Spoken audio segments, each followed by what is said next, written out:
Bonjour. J'ai mis en ligne sur le site J'aime les maths un document intitulé Importance du choix des classes. Mais ce document contient ce que l'on appelle un applet Java. Et hélas, je sais qu'un certain nombre d'entre vous ne pourront pas le visualiser. En effet, lorsque vous essayez de visualiser une page web qui contient un applet Java, vous obtenez souvent une alerte vous disant que vos paramètres de sécurité n'ont pas permis d'afficher la page. J'ai donc pris le parti de vous montrer ce que je voulais vous signaler d'important dans ce document sous forme d'une vidéo. Sur cette page, vous voyez donc un histogramme.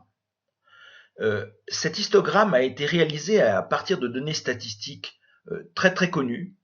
Ce sont les durées d'éruption d'un geyser qui s'appelle le Old Faithful, c'est-à-dire le vieux fidèle, qui est dans le parc national de Yellowstone, aux USA.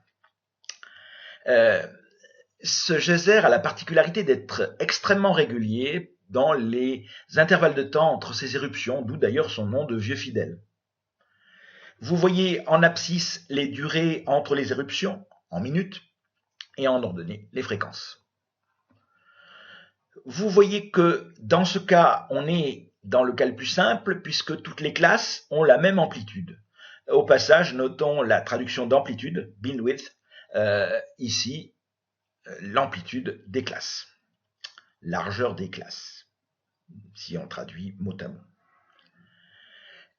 Nous allons faire varier cette amplitude pour voir qu'est-ce qui se passe lorsque l'on augmente ou lorsqu'on diminue l'amplitude, ce qui bien entendu change simultanément le nombre de classes utilisées pour couvrir toute l'étendue du minimum au maximum. Je commence par diminuer l'amplitude, ce qui bien sûr va augmenter le nombre de classes. Les étudiants croient souvent qu'en augmentant le nombre de classes, on a un graphique qui est plus représentatif. Vous allez voir que ça n'est pas le cas. Avant de démarrer, remarquons que ma série de données présente deux modes relatifs, un plus petit aux alentours de 1,5 minutes, un petit peu plus, et le mode le plus important aux alentours de 4 minutes. Je diminue l'amplitude et les classes augmentent de nombre. On a toujours les deux modes, mais vous remarquez qu'au fur et à mesure, la situation est un peu brouillée. Et en fait, contrairement à ce qu'on pensait, on n'obtient pas un dessin meilleur. D'ailleurs, si je diminue au maximum, le dessin est même très mauvais. Au contraire, si l'on augmente l'amplitude, diminuant par là même le nombre de classes, on a bien sûr, et on pouvait s'y attendre, une perte d'information qui fait que, qu'on ne voit plus nos modes d'ailleurs, et qu'à la limite, on ne voit plus grand-chose.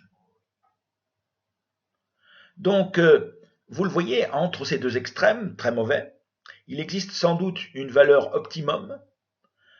Comment la trouver? Oh, dans les cours de statistiques évoluées, on donne des formules.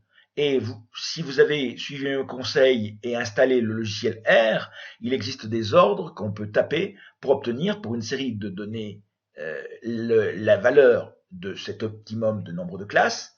Mais je dirais que dans un cours de niveau DUT comme celui-là, on peut se contenter du bon sens et aussi de remarques simples, comme par exemple le fait que, en général, on n'a jamais besoin et il n'est pas souhaitable de faire plus d'une dizaine de classes. Voilà, cette vidéo est maintenant terminée.